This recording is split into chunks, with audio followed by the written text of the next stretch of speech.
have to consistently remind myself, like how I feel when my anxiety seems out of control. And I'm like, why am I feeling so anxious? It's like, well, we live in a very anxious world right now. And so it doesn't even have to be something straight personal to me. It's just an environment, and I'm responding to that environment, and everything's heightened. So for me, the biggest thing, and we've talked about this in the past, even on this podcast, is that I have to step back. I just have to step back. I have to pause. I have to breathe. It's helpful if we actually take a moment between major things that we're doing to transition and not just dive from one thing to the next, which I'm very guilty of doing. I've run really, really rapidly.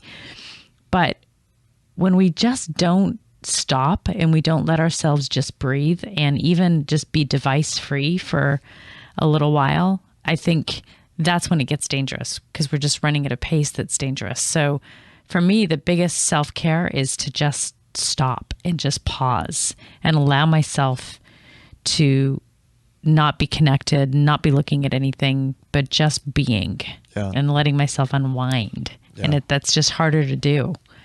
So that one key thing is finding some time every day, every other day, where literally you can schedule and turn everything off. You can step away and just sit, hang out, go for a run, find your time alone, that you're not trying to multitask a bunch of things, and just be able to just breathe deep and smell the flowers and step back.